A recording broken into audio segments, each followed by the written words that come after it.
Muy bien, pues comenzamos. Buenos días y bienvenidos a todos y a todas.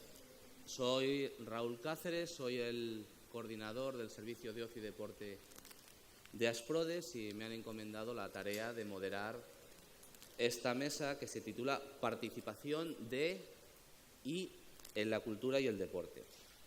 Como saben, esta Feria de la Participación FEAPS se enmarca dentro de la celebración durante todo el 2013 del año de la participación FEAPS. Algunos de los objetivos de este año son fomentar la participación ciudadana y contribuir a la plena inclusión de las personas y capacitarlas para que exijan sus derechos. Y precisamente de derechos es de lo que vamos a hablar en esta mesa. Ya que el deporte y la cultura son dos de los ámbitos en los que podemos enmarcar las distintas actividades de ocios. La Declaración Universal de los Derechos Humanos establece lo siguiente. En el artículo 24 dice que toda persona tiene derecho al descanso, al disfrute del tiempo libre y a una limitación razonable en su duración del trabajo y unas vacaciones periódicas pagadas.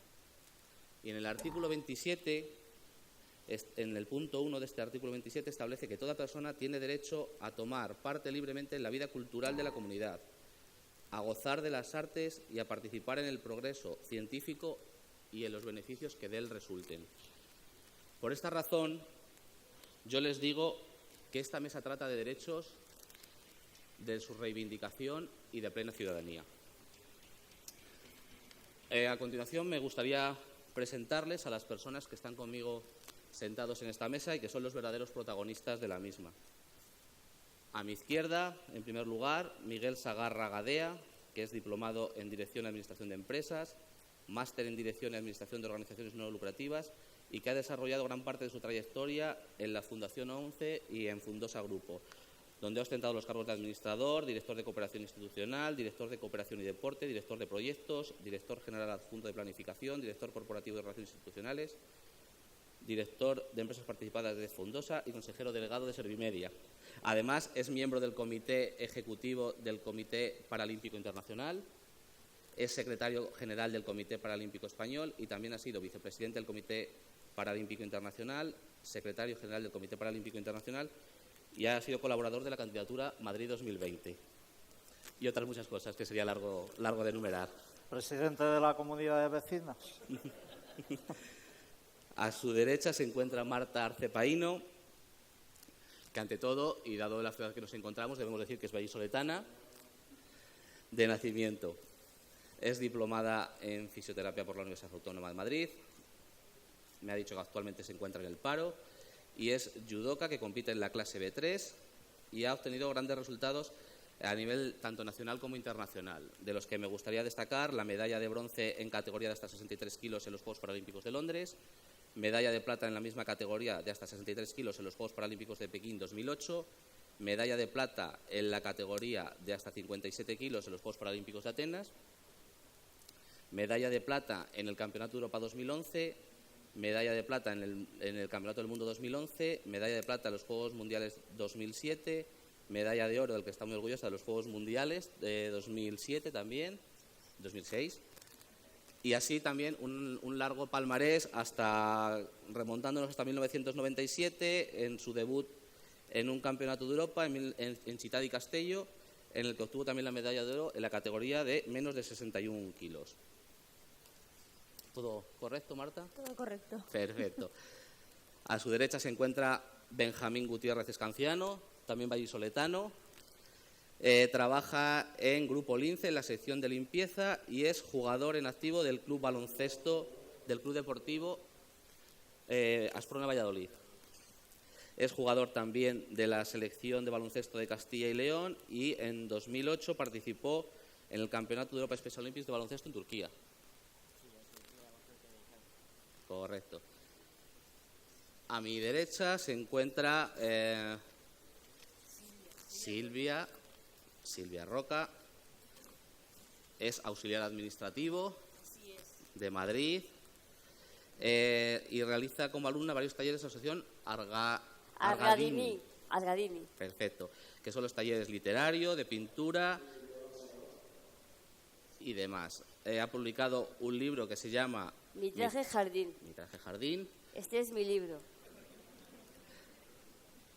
Y le gusta hacer felices a todas las personas que le rodean y ayudarles en todo lo que pueda. Así es. Bienvenida, Silvia. Encantada. Y a su derecha se encuentra Ana Lozano, gestora cultural y que actualmente coordina en FEAS Madrid el proyecto Más Cultura igual a Más Inclusión. Ha desarrollado toda su carrera en artes escénicas, tanto en la creación como en la producción, y cree, nos dice, firmemente en las capacidades artísticas para combinarlas y para mejorar nuestra sociedad. Bienvenida, Ana. Y sin más, pasamos a presentar las experiencias, el debate y demás. La primera pregunta a la que queremos responder y que vamos a iniciar el turno de intervenciones será ¿qué hace, o en caso negativo, qué no hace la cultura y el deporte para que las personas con discapacidad o en exclusión hagan y disfruten de la cultura y el deporte? ¿Qué vías para la participación hay? Y me gustaría, en primer lugar, dar la palabra a Miguel para que nos presente las vías de participación en el ámbito del deporte. Buenos días. En primer lugar, agradecer a los valientes madrugadores que estén aquí en esta primera tertulia redonda, que no mesa redonda. Bueno, ¿qué se hace para fomentar la participación de las personas con discapacidad en el deporte? Se podría decir así, en plan muy simplista, se hace lo que se puede o lo que nos dejan hacer, ¿no? Porque, bueno, pues en una situación como la que estamos viviendo se tienen que hacer verdaderas filigranas para dar respuesta a todas las necesidades de las personas con discapacidad y en algunas veces pues lo menos importante pues se puede dejar para última etapa. Pero bueno, dicho esto, yo creo que en nuestro país la estructura que hay en el mundo del deporte y en el mundo de las personas con discapacidad permite una incorporación bastante regular, bastante normalizada, bastante fácil para que, insisto, las personas con discapacidad se puedan incorporar a la práctica deportiva. La estructura nacional está clara, el Comité Paralímpico Español, las federaciones españolas de deporte para personas con discapacidad y luego la estructura autonómica que bueno, pues eso, pues como pues es la estructura, digamos, sociopolítica que tiene este país, en cada tierra hacen su guerra, ¿no? Pero pues luego también el tejido de clubes permiten la incorporación de las personas con discapacidad al mundo del deporte. Siguen habiendo barreras de todo tipo que suprimir, que vencer, que eliminar, ya sean arquitectónicas, ya sean pues de mentalidad, pero con las dificultades propias de las que está atravesando nuestro país y del colectivo de personas con discapacidad. Insisto, creo que hay estructuras suficientes para posibilitar la práctica, la incorporación a la práctica deportiva, la actividad física de las personas con discapacidad intelectual, y en España pues hay dos referentes, ¿no? Uno es la FEDI, la Federación Española de Deportes para Personas con Discapacidad Intelectual, y Special Olympics de España, que tienen pues un tejido, una red bastante importante por todo nuestro país. Perfecto. Hasta aquí. Muy bien. A continuación me gustaría dar paso a Ana y a Silvia para que nos digan cuál es la realidad para fomentar o qué se está haciendo desde el mundo de la cultura y de las artes escénicas y demás para fomentar la participación de las personas con discapacidad. Ana creo que nos trae una presentación de apoyo. La voy a actualizar un poquito más tarde cuando respondamos a la segunda pregunta, Raúl, si te parece. Perfecto. Pero pues ¿qué hace el mundo de la cultura o qué no hace para fomentar la participación de las personas con discapacidad? Bueno, yo creo que el mundo de la cultura tiene que hacer todavía muchos cambios. En nuestro país es muy reciente el que el público en general, nosotros, todas las personas, empezásemos a demandar cultura. La cultura tradicionalmente ha sido entendida como la obra artística. En la concepción de la cultura hemos ido hacia una concepción en que la cultura es parte de nuestra identidad como personas, y ahí se ha producido una demanda muy grande de las personas, de los ciudadanos, por la cultura. El mundo de la cultura, es decir, los agentes culturales, esas personas que están al frente de museos, de teatros y demás, han empezado a acercar el mundo de la cultura eliminando barreras para que llegase a la mayoría del público posible. Se han ido incorporando segmentos públicos que no estaban en la cultura, como pueden ser los niños, que tienen una presencia muy importante, y además por parte de los agentes culturales yo creo que ha habido un cambio en la concepción de cómo acercar la cultura. Nos acercamos a la cultura en tiempo libre para sentirnos a gusto, pasarlo bien, estar con otros. Estas son las básicas las motivaciones que queremos, que obtenemos las personas. Entonces, la cultura tiene el reto de acercarnos eso que llamamos cultura en sentido muy amplio, para que la entendamos, tenga algo que decirnos, sea significativa para nosotros, tenga que ver con nosotros porque tiene mucho que ver, sea cercana y sea accesible. El mundo de la cultura sí se está esforzando mucho en eliminar barreras y se ha avanzado, pero creo que tiene un reto todavía muy grande en lo que se refiere a las personas con discapacidad intelectual. Todavía en nuestro país vamos retrasados en cómo contar a las personas con discapacidad y a todo el mundo, porque sería una manera de contar que valdría para niños, para mayores, probablemente para extranjeros, para personas que tienen distintas motivaciones a la hora de participar en la cultura, y que permitiría ampliar muchísimo el público, que al fin y al cabo es lo que quiere la cultura. O sea, la cultura quiere llegar a todo el mundo, porque todo el mundo tiene derecho y porque forma parte de nuestra identidad social. Silvia, desde tu experiencia y desde tu participación en distintas actividades culturales, ¿cómo ves tú esta accesibilidad? ¿Cómo ves tú la participación de las personas con discapacidad, especialmente de las personas con discapacidad, en las visitas a los museos, en visitas a distintos espectáculos culturales, en la participación como creadora que eres en el mundo de la cultura? No digo bien. Ahora, para mí la cultura es una emoción muy grande, una alegría que me ha ayudado a saber comprender y entender las cosas que me enseñan, tanto como positivas o negativas. También me ha enseñado la cultura a tener experiencia laboral para enseñar a otros a comprender y a entender lo que es la cultura, para que las personas con discapacidad también tienen derecho a estar en el mundo de la cultura, como arte, realidad y fantasía. Perfecto. A continuación pasamos a Marta y te planteo, Marta, la misma pregunta. ¿Qué se está haciendo o no se está haciendo todavía desde el ámbito, en este caso deportivo, para favorecer la participación de las personas con discapacidad?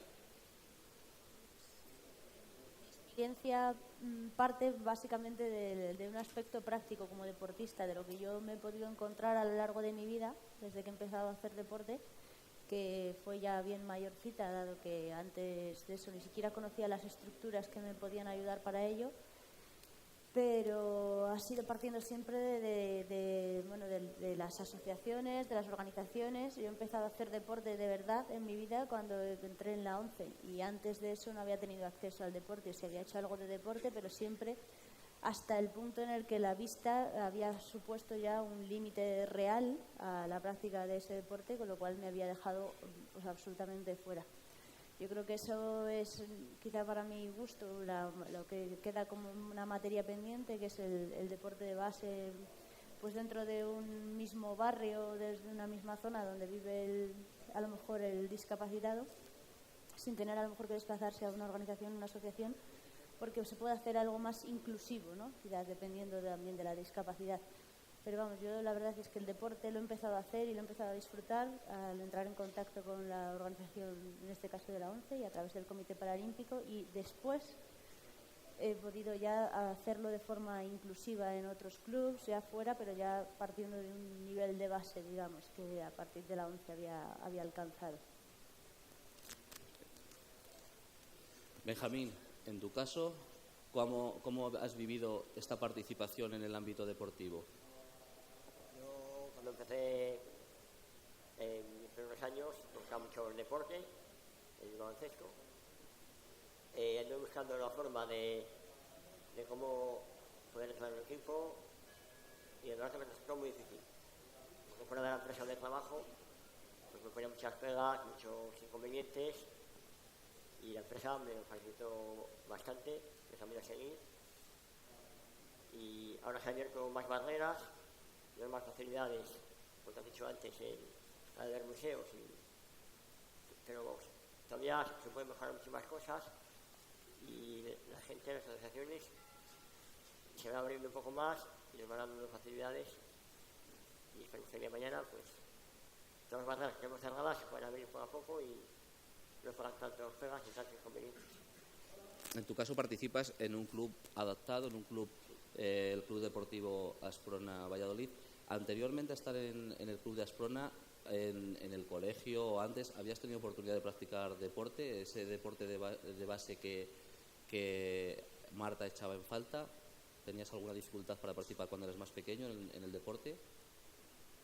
Pues sí, porque en los colegios de estado pues ya ponían pegas y te veían como no estaba muy preparado, muy capacitado para participar en ese equipo, y tenías que buscarte la vida por ponían bastantes pegas. En el caso de querer participar en estos momentos en un equipo normalizado o en una competición normalizada con un equipo mixto, ¿hay facilidades aquí en Valladolid para conseguirlo? La verdad, fuera de la empresa es un poco complicado, porque hoy en día los equipos pues te exigen requisitos, estudiar en el colegio, estar campeonato en el colegio, te exigen requisitos, y es muy, muy difícil poder acceder a ellos. ¿Cuál es el reto, Miguel, para que este deporte de base lo podamos impulsar, o que un club se decante por impulsar el deporte adaptado? ¿Cómo lo podemos hacer? Bueno, si hablamos de deporte escolar, pues habría que decir un poco que con la Iglesia hemos topado, ¿no? Porque tal como está el mundo de la enseñanza hoy, pues métele ahí la cuña del deporte y de las personas con discapacidad. Utilizando un poco el leitmotiv de esta feria, el de la complicidad, tiene que existir una complicidad entre muchos agentes. Los políticos, por descontado, pero los políticos viven en su mundo, viven en su burbuja. Pero cuando llegas al mundo de la escuela, sí tiene que haber complicidad entre los profesores de educación física, entre los compañeros, compañeras de esas personas con discapacidad, entre que no se entienda el deporte de base, porque bueno, yo toda mi vida he estado en el mundo deportivo. Con 15 años entrenaba a equipos de minibásquet en mi ciudad natal, en Sabadell, y alguna vez le había tenido que decir a algún padre que por favor que se quedaran en su casa haciendo bricolaje o lo que sea, porque es que ponían a los niños a 1000 por hora, ¿no? Y meter a personas con algún tipo de discapacidad en un proyecto deportivo, en un equipo deportivo que vaya más allá de pasarlo bien, de disfrutar, de hacer un ejercicio físico que solo aporta beneficios, si ya en la escuela metemos el elemento competitivo, entonces las personas con discapacidad tienen alguna desventaja adicional.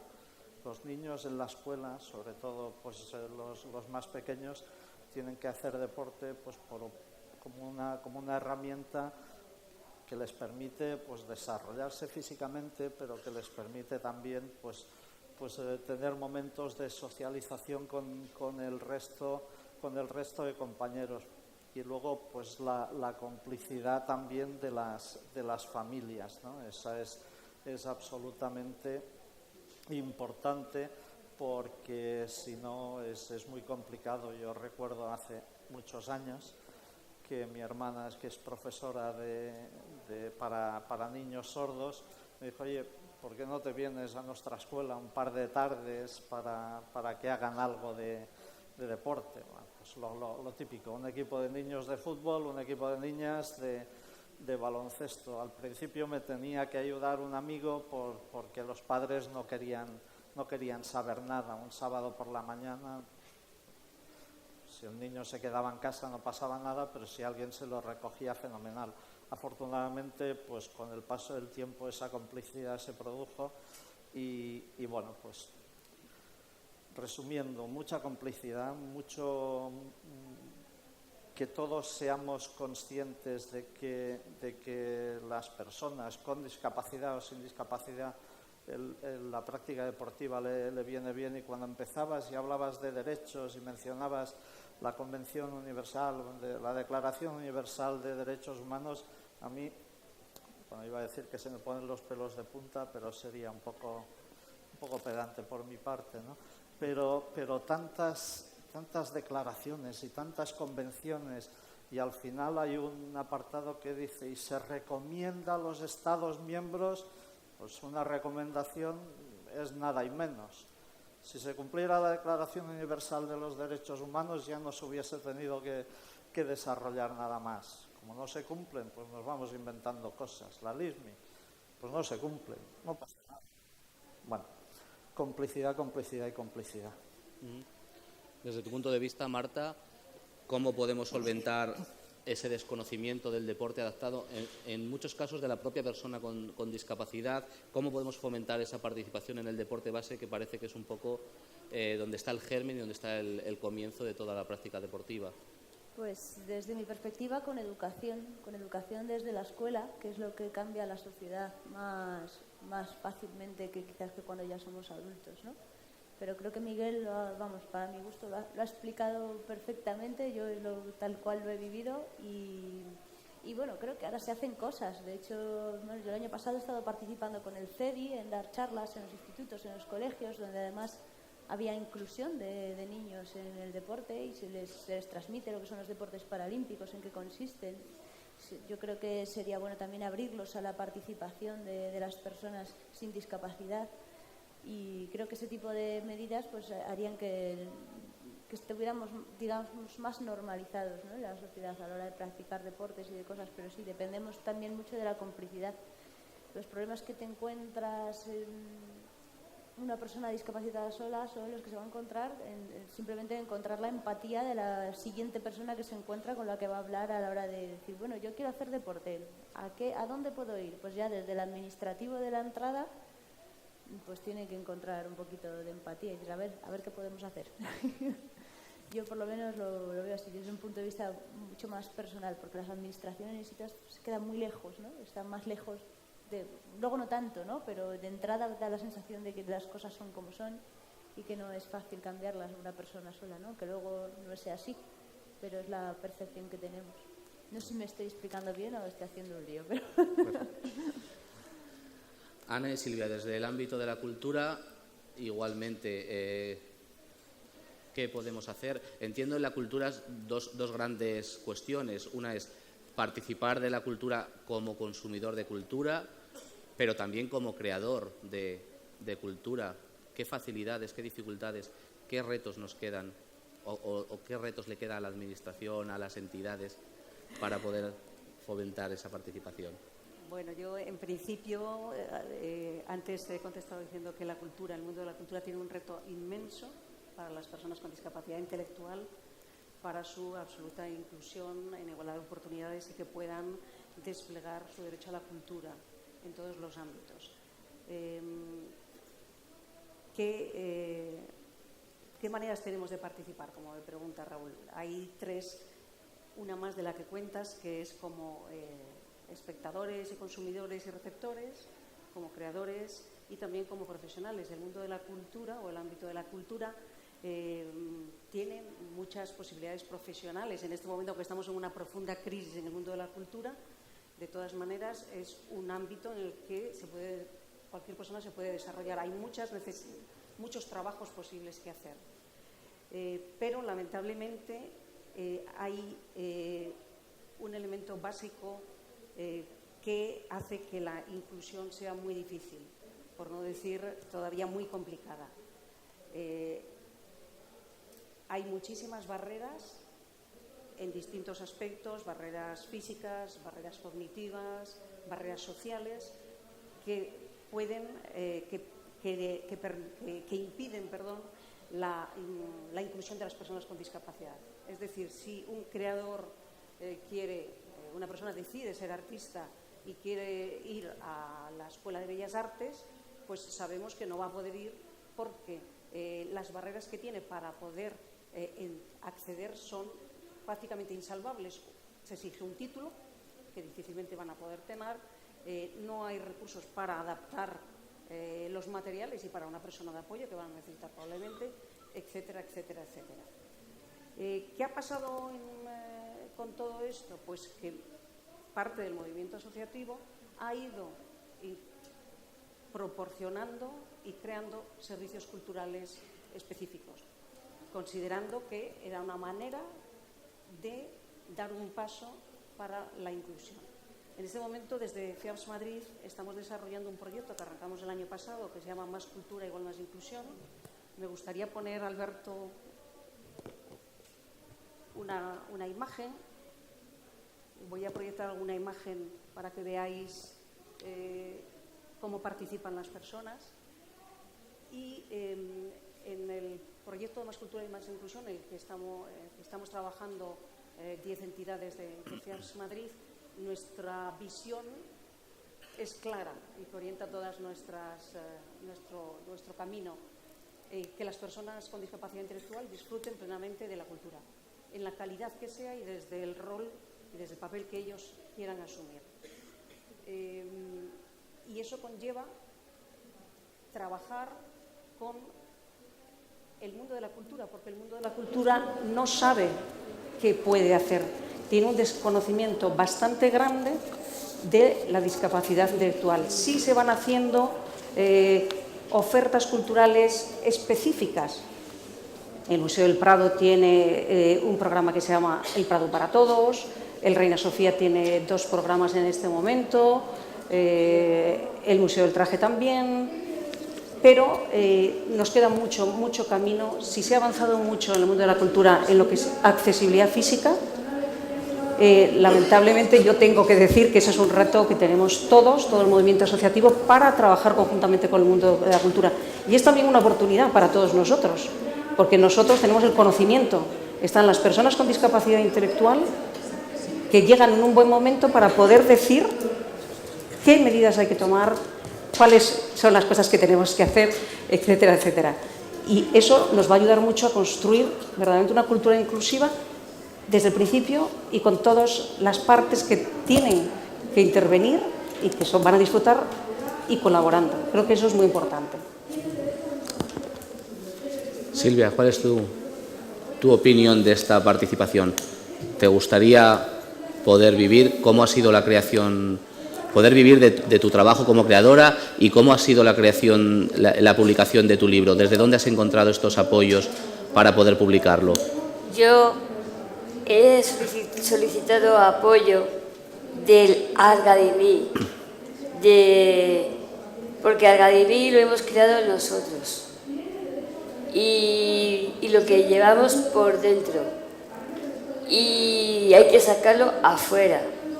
Pues cuando uno necesitamos ayuda de otros y otros necesitamos ayuda de otros, pues con eso influye como yo, tanto como profesional y como artista, yo pues me han ayudado a un montón de cosas.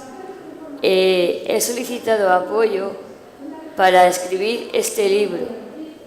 He solicitado apoyo para expresar lo que siento, tanto como en pintura, en el taller de escritura, en el taller de museos y en el taller de teatro. Allí lo que hacemos es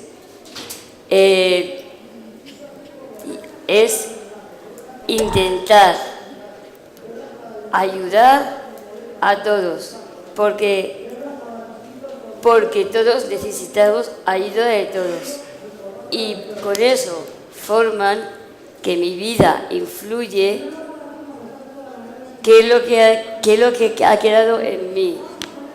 Y con este libro que llevo aquí en las manos, no te ve la cara, ahí. Vale, con este libro que llevo aquí en las manos, doy gracias a Rebeca Barón por haberme ayudado. Y también doy gracias también a Carmen Salamanca por haberme ayudado. Y la editorial Grupo Cero por haberme ayudado. Y también doy gracias a la hermana de Nuria Goyán, que me ha ayudado a los dibujos de la portada. Perfecto. ¿Cómo se puede hacer el deporte atractivo a los grandes medios de comunicación, el deporte adaptado? ¿Cómo puede ser, cómo lo podemos hacer más vendible? ¿Cómo puede ser accesible? Y también otra pregunta que me gustaría plantear es, ¿depende o influye en gran medida para la práctica deportiva el lugar donde vivas? ¿Aún dependemos de esa buena voluntad del político de turno? A la primera pregunta, es un poco lo del huevo, la gallina, que es la pescadilla que se muerde la cola, ¿no? Está absolutamente probado que cuando el medio de comunicación por excelencia, que es la televisión, pues ha apostado por el deporte paralímpico, el deporte de personas con discapacidad, los índices de audiencia. Entonces, ¿qué hacemos con esto? No sé, no soy yo, ¿eh? Bueno, da igual, soy yo. Ahora sí. Cuando televisión, que decía, el medio de comunicación por excelencia ha apostado por el deporte paralímpico, por el deporte de alto nivel, sí que hay que, para que sea atractivo, en principio para el espectador, tiene que ver deporte y tiene que ver pues a una judoka como Marta pues peleando como cualquier otro judoka, o tiene que ver a un jugador de baloncesto en silla de ruedas metiendo triples sentado en una silla de ruedas, o tiene que ver a un gran deportista con discapacidad intelectual como José Antonio Espósito pues saltando en longitud 7,80 metros, ¿no? Cuando eso está en los medios de comunicación, el público lo acepta, el público lo disfruta y el público pues se lo pasa bien. Ya el problema es entrar ahí, el problema es llegar ahí. Desde el Comité Paralímpico Español pues se van haciendo cosas, insisto en lo difícil de la situación. No sé, los que hayáis podido tener oportunidad de ver un programa que se llama Paralímpicos, que emite Televisión Española, en Teledeporte y en algún otro canal, los costes de producción los asume el Comité Paralímpico Español. A Televisión Española le va el cassette, no, ahora ya son otros soportes, pero le va el producto terminado, ¿no? Una de las cosas que sí se debe hacer, y por lo menos desde el Comité Paralímpico Español y desde que se creó el plan ADOP, ha sido dejar de quejarnos tanto de que no estamos e intentar convencer de que es importante, que hemos llegado a un acuerdo con Boletos, pues que su soporte, digamos, deportivo por excelencia es el diario Marca, y van saliendo cosas. Una vez van saliendo, ya es difícil volver para atrás, ¿no? Lo más complicado es abrirte este hueco, hacerte este camino, pero una vez estás, el público lo acepta, lo consume, lo disfruta y además lo propaga. Yo creo que ese es uno de las...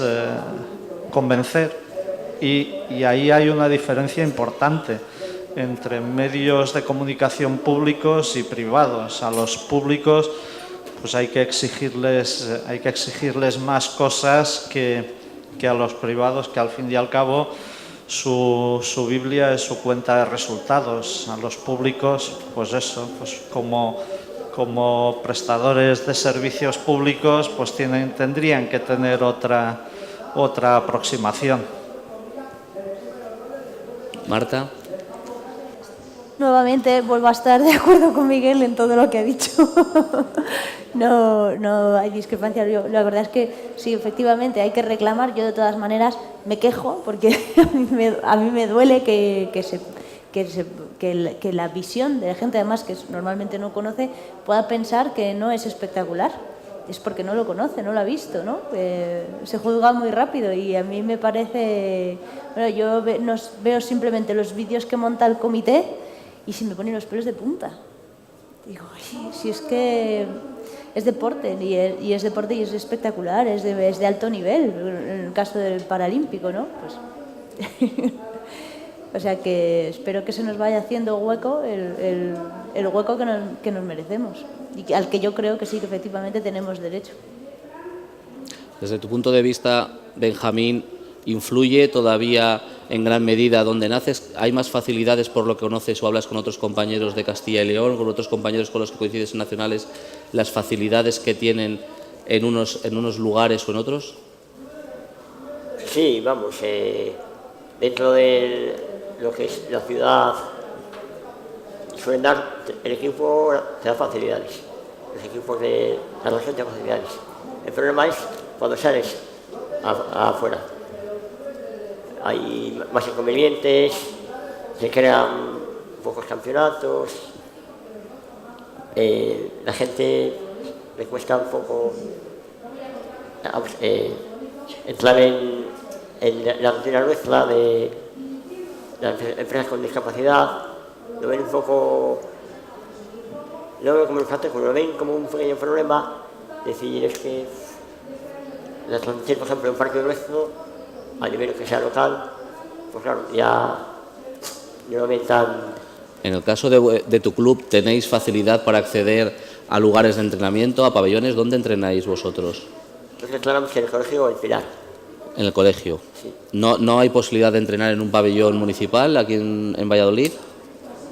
La verdad que al principio nos costó muchísimo, porque nos ponían pegas, los colegios no querían dejar el pabellón, estuvimos dando muchas vueltas hasta que encontramos uno, y los pabellones pues, nos ponían pegas de horarios, que jugaban los chavales sus partidos, que había pocos horarios libres y nos resultó muy complicado. En el caso de Miguel y Marta, repito también la pregunta, ¿influye todavía donde la persona nace para tener ese mejor acceso a la práctica deportiva adaptada? Marta, por ejemplo. Pues la verdad es que yo no tengo la suficiente información, pero me imagino que sí debe de influir, porque durante tiempo me he tenido que desplazar mucho desde mi zona de residencia hasta el sitio donde podía entrenar, sobre todo al principio, pues tenía que ir donde hacía judo el seleccionador de la 11, porque era lo más fácil para mí. Tampoco me planteé intentar hacerlo en mi barrio, porque bueno, quizás eso ya es la propia barrera social que tiene el discapacitado. Tengo que ir, tengo que dar muchas explicaciones, tengo que pedir mucha ayuda, entonces ya si voy a este otro sitio pues ya me garantizo esa ayuda, y eso supone, pues a veces en mi caso, por ejemplo, en aquella época era un desplazamiento de 1 hora y media. porque vivía en una zona muy retirada, con lo cual, pues hace 15 años influía, ahora me imagino que cada vez menos, pero pienso que sí, que debe afectar. Yo creo que cada vez menos influye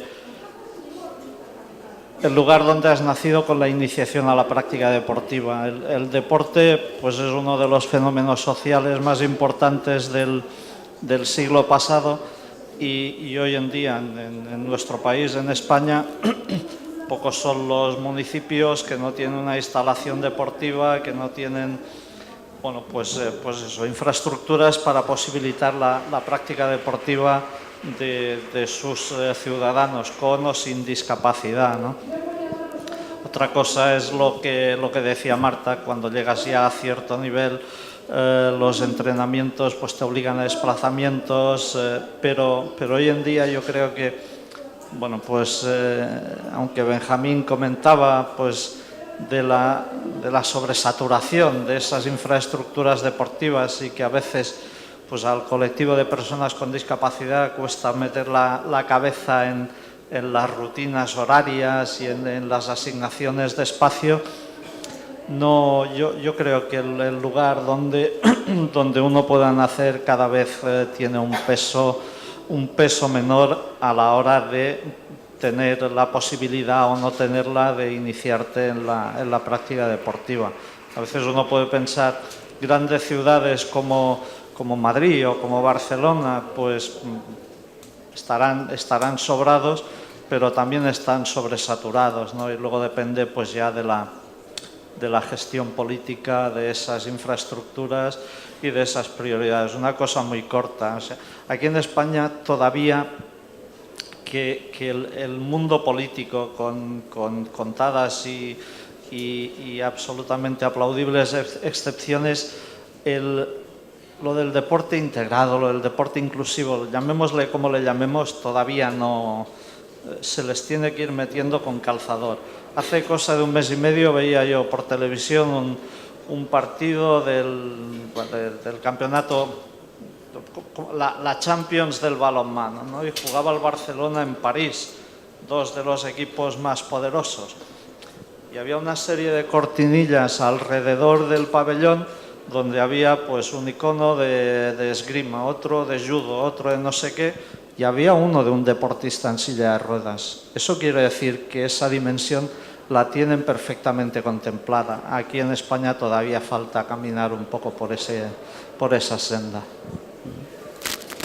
Ana, en el ámbito de la cultura, ¿influye el lugar de nacimiento? ¿Hay esa percepción desde las entidades o desde los artistas de que depende de dónde nazcas vas a tener más oportunidades o menos? Yo diría que en España...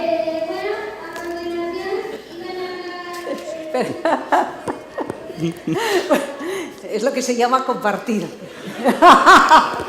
Bueno, en España, y yo creo que por detrás, y teniendo como modelo el deporte, empezaron a construirse muchísimos equipamientos culturales. Siempre por detrás, con el objetivo de dar acceso a los ciudadanos al mundo de la cultura. Casi todas las ciudades, barrios y demás, hay centros culturales, centros socioculturales, se han construido muchísimos espacios escénicos, muchísimos centros de arte, etcétera, etcétera. ¿Son inclusivos? ¿Es la oferta cultural inclusiva? Pues lamentablemente tendría que decir que no mucho todavía, queda muchísimo camino por hacer. En FIABS Madrid se está desarrollando un proyecto que se llama Cruce de Caminos, que no sé si lo conocéis, en que se fomenta el disfrute de la cultura de una manera inclusiva, y todavía queda mucho camino por hacer. Todavía nos encontramos con problemas en algún centro cultural que una persona quiere hacer, pues yo qué sé, cerámica, pongo por caso, y se le dice que no puede, la profesora no ha sido formada en lo que implica recibir a otras personas con discapacidad, y queda mucho por hacer. Pero sí que hay muchísimos recursos de proximidad que creo que es donde tenemos que poner nuestro punto de mira. en los barrios, en casi todos los barrios hay centros culturales y socioculturales, pero nos queda mucho trabajo por hacer. Poco a poco y sin darnos prácticamente cuenta estamos entrando en la segunda parte del debate, que es cómo y en qué participan las personas con discapacidad o en exclusión en las actividades culturales y deportes. Silvia nos daba alguna nota, Marta y Benjamín también. Sobre esa responsabilidad, Marta comentaba yo no me informé si lo podía hacer en mi barrio, yo no sabía si puedo incorporarme a una actividad de barrio, en la actividad de barrio no conocen. ¿Cuál es la labor o qué tarea le queda a la persona con discapacidad como deportista, como persona receptora, trabajadora o creadora de cultura? El reto que queda, esa exigencia para poder lograr una mayor participación y una mayor inclusión. Marta, empezamos contigo. Bueno, yo es que creo que esa exigencia, que yo en mi caso no la tenía hace 15 años, ahora sí la tengo. Y creo que además no es solo mía, creo que es de todo el conjunto de discapacitados. Creo que ya somos más conscientes de los derechos que tenemos y se los transmitimos a la sociedad, que al final es porque por nuestras condiciones nos corresponde un poco educar al medio y a nuestro entorno. Desde el profesor del colegio al que le tienes que decir cuáles son tus necesidades y así pues institución tras institución y sintiéndonos, claro, respaldado por las asociaciones que te dan fuerza, te dan la sensación de saber que no estás solo, que hay un respaldo detrás, que te informan de tus derechos, de lo que puedes hacer, de lo que no, y si no lo consigues pues siguen estando ahí detrás para suplir eso que no puedes hacer y trasladarlo a otro sitio. Pero vamos, lo normal es que hoy en día la gente tenga la mentalidad más abierta. Creo que, como decía, falta formación, pero muchas veces la formación que les falta a profesores, entrenadores o tal, es simplemente perder el miedo, porque en realidad tampoco necesitan saber tanto más para tener a los discapacitados en sus grupos. Hombre, depende de la disciplina, la categoría y muchas cosas, ¿no? Pero pienso que es una cosa que se está haciendo ya, porque también los padres están más implicados en esos aspectos, ¿no? Y yo creo que ya somos más reivindicativos. Silvia, como artista, ¿cuál crees que es la labor de la persona con discapacidad a la hora de reivindicar esa mayor participación en el ámbito de la cultura? ¿Tú qué haces cuando te diriges a una entidad y demás? Pues lo que hago, pues intentar ver lo que esa persona realmente siente. Solo cuando se mira a los ojos puedo ver lo que esa persona siente. Y también no solamente la capacidad intelectual, también aprende. También los capacitados, discapacitados o como no discapacitados, todos aprendemos a ser artistas. No solamente es los discapacitados solo, también los que no tienen discapacidad también aprenden. Y yo lo que quería expresar a todos, pues que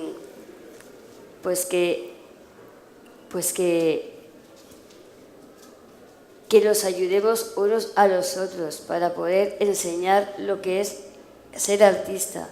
Es muy difícil, pero con un granito de arena podemos hacer una manito de arena o una mano, pues podemos aportar muchas cosas, ¿no? Perfecto, sí. Ana, ¿cuál es el reto de la persona con discapacidad a la hora de demandar esa mayor inclusión, esa mayor participación? Pues de un lado la posibilidad de, que se abran las puertas para poder formarse en el caso de los creadores. Si nuestra decisión es participar en la cultura como creadores, creo que es muy importante que tengamos la posibilidad de formarnos en igualdad de condiciones como se forman otros creadores en las escuelas de Bellas Artes, en las escuelas de lo que fuere, de las escuelas de arte dramático, en las escuelas de danza. En este momento podemos, afirmo, y a lo mejor soy excesivamente rotunda, pero creo que las barreras son muy grandes para poder acceder a esos centros donde se da formación. En ese sentido, vuelvo a comentar un poquito lo que decía antes. Las entidades del movimiento asociativo han hecho una labor inmensa para acercar la cultura, y además una cultura en general de muchísima calidad y una formación a las personas con discapacidad. Ahora toca un paso más y que esos estamentos, esos espacios de formación, que en general suelen ser de la administración, se abran, adapten sus exigencias de acceso para que las personas que quieran, que siempre van a ser pocas, porque artistas hay muy pocos en el mundo, no todos podemos ser artistas, pero puedan formarse. Y en cuanto a profesionales es un poco lo mismo, es decir, una persona que quiera formarse como profesional, pues como técnico de sonido, por ejemplo, o técnico de luces, que son fundamentales para las artes escénicas, pues difícilmente va a poder entrar en ninguna de las escuelas donde se puede uno formar para esto. Pero yo además, Raúl, si me permites, quería hacer un algo más. Es decir, el mundo de la cultura, efectivamente, es un mundo de la cultura que tiene como reto grandísimo que las personas con discapacidad intelectual accedan a él. Y ahí tenemos nuestra oportunidad desde el movimiento asociativo y las personas con discapacidad para colaborar y construir ese mundo inclusivo. Pero también por parte de los entornos de las personas con discapacidad tenemos que hacer un esfuerzo por educarnos y valorar la cultura. No sabemos lo importante que es para crear nuestra identidad como seres sociales y pertenecientes a grupos sociales. Es verdaderamente una herramienta de primer nivel. Y si por parte de las familias, por parte del movimiento asociativo, no le damos una importancia prioritaria a la educación en las prácticas artísticas, por todos los beneficios que conllevan el practicar un arte, el escribir, el hacer una obra de teatro, el pintar, desarrolla en nosotros una serie de capacidades enormes que nos facilitan luego y participan y coadyuvan, por decirlo así, en todos esos procesos de calidad de vida que queremos. Por eso, y me gustaría contaros y deciros a todos que por parte del movimiento asociativo también hay un reto, que valoremos la cultura.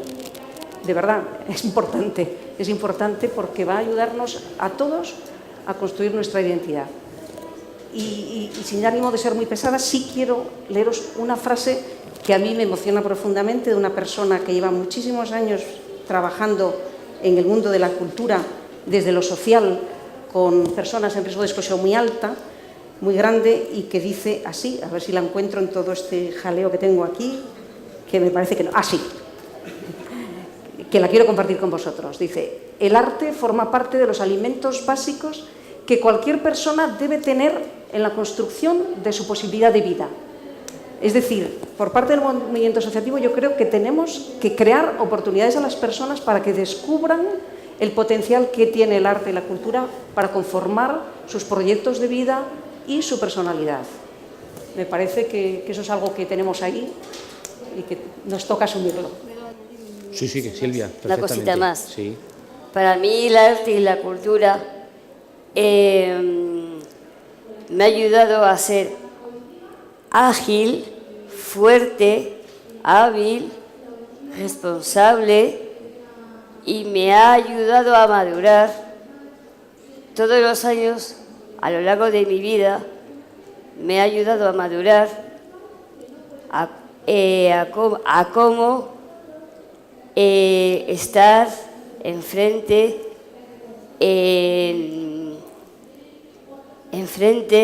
dentro de la escena.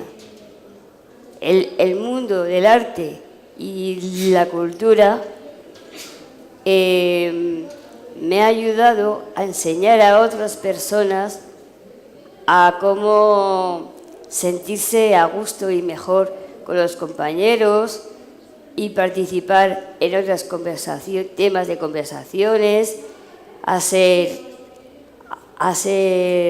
mejores personas y a ser una más en la vida, como por ejemplo tener nuestros propios sentimientos y expresar a la gente lo que nosotros realmente sentimos. El arte, la cultura y lo que a mí me influye, el arte y la cultura, nacemos de ello, nacemos, creemos en ello, confiamos de ser responsables.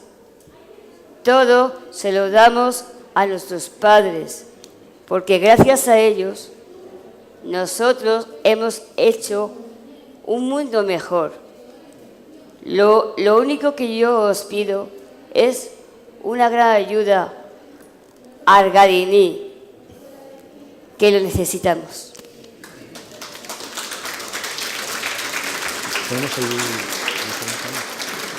Dada la premura que se nos está acabando el tiempo, sí que le pido a Ana nos muestre la presentación que tenía preparada. Que ilustran desde dónde estamos trabajando en FEAS Madrid y en las entidades que forman parte del proyecto Más Cultura Igual Más Inclusión. No sé si está preparado. Sí. A ver si podemos ir. Aquí esta es una imagen de un espectador que participamos, otra que sí que podemos acceder. Y esta es una imagen que, si la he traído aquí, es para que dentro de nuestro papel de espectadores en el mundo de la cultura tenemos también la posibilidad de ser espectadores, pero también formar parte o, digamos, compartir lo que implica la creación. De manera que no solamente pasivamente recogemos, miramos y demás, sino que también existen fórmulas que en el mundo de la cultura se están en este momento desarrollando con mucha intensidad y que yo son las que recomendaría verdaderamente cuando vayamos a algún sitio en que las personas, el público en general, participa y tiene alguna experiencia nueva que se va a llevar a casa y probablemente nos permita después volver a repetir una experiencia cultural. Como creadores, pues esto es una escultura de Eduardo de la Calle, que es un artista debajo del sombrero. Esto es una pintura muy poderosa de Marina Sacaluga, que es de Pauta. Tambores de Pozuelo, que es de Afanias. Miguel Ángel Palacín, que es de Afanias también, es un creador. Gloria Cornejos es una artista también de Afanias, y esta es una imagen de una de las primeras compañías profesionales de personas con discapacidad y sin discapacidad. Es su último montaje, y Fridge Company es la compañía profesional que ha surgido desde la Fundación Psicobalema y Teleón. Y esta es una creación colectiva de Boa Mistura y los artistas y las personas que están en Argadini, y que quería poneros el vídeo, esta también, que luego os pondré el vídeo. Una vía muy interesante de acceder al mundo de la cultura también, más que nada para conocerla y tener un primer contacto, es el voluntariado cultural. Hay muchas personas en Cruce de Caminos, por ejemplo, que hacen voluntariado. Pues el año pasado FEAS Madrid firmó un convenio de colaboración con el Centro Dramático Nacional para el primer festival que se hace en España con propuestas escénicas de personas con discapacidad intelectual o otros tipos de discapacidades. Fueron 4 personas de FEAS Madrid, del proyecto Vulcano, que es un proyecto de empleo, y participaron como voluntarias. Ahí las tenéis en la fachada del Teatro Valle Inclán de Madrid. Y lo que yo quería comentaros con esto, cuando os hablaba antes de que el movimiento asociativo de alguna manera tiene o la responsabilidad o la tarea o el reto de crear oportunidades para las personas con discapacidad intelectual para que conozcan el mundo de la cultura, esta es una vía de que las personas con discapacidad intelectual que no frecuentan mucho la oferta cultural en general puedan conocer lo que es la cultura y todo lo que se mueve alrededor. Y voy a contaros una anécdota personal porque me impactó profundamente y me emocionó también, que lo comparto con vosotros. Cristina, que es la persona que está con la camiseta rosa, cuando acabó el voluntariado y estábamos tomando unas cervecitas y demás y un poco llorando todos, Cristina nos dijo a todos, he decidido estudiar canto porque lo que me gusta es cantar. Hoy Cristina, que en ese momento estaba sin trabajo, tiene trabajo y con su trabajo ha decidido asistir a clases de canto. Esas son las oportunidades de las que os hablo y que me gustaría que os llevaseis porque creo que son muy importantes. Es decir, si no damos a conocer, si no creamos oportunidades, las personas con discapacidad intelectual van a tardar en incorporarse mucho o poco, pero probablemente muchísimo. Ay, perdón. A ver, siguiente.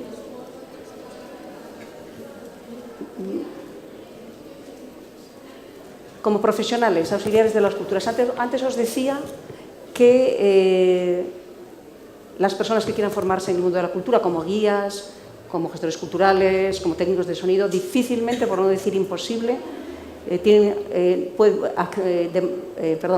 no acceden a los centros de formación.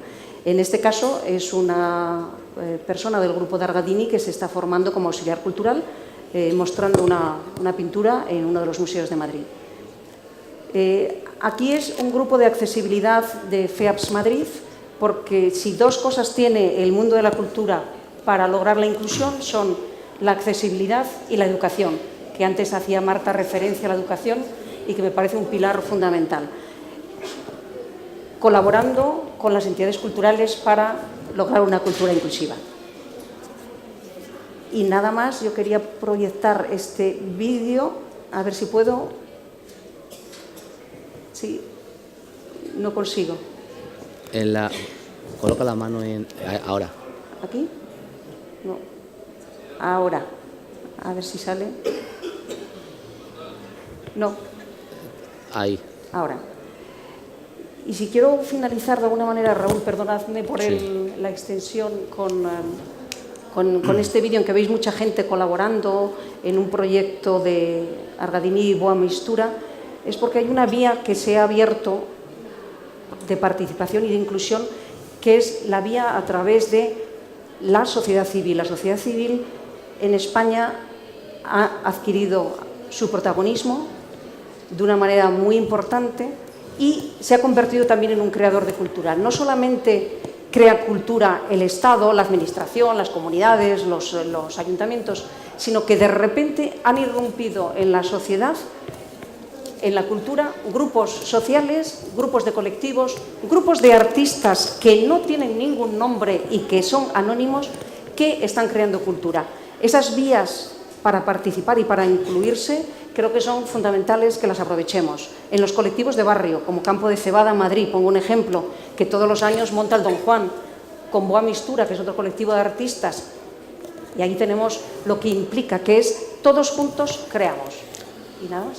Como se cumple nuestro tiempo y antes de finalizar, me gustaría dar la oportunidad, si algún miembro del auditorio, algún oyente, quiere hacer alguna pregunta a las personas que han intervenido en la mesa, y si no, cerraríamos. No sé si hay alguna persona que quiera realizar alguna cuestión, alguna pregunta.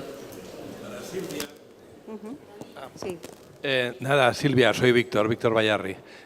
¿Cómo se puede apoyar?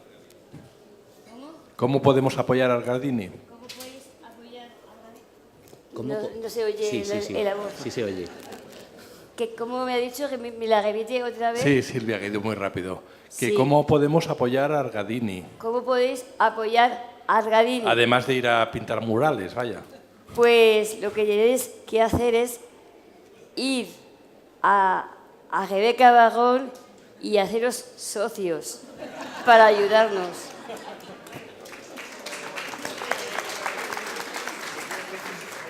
Y por la página web, ¿no? Y también por página web, que también se ve en los ordenadores.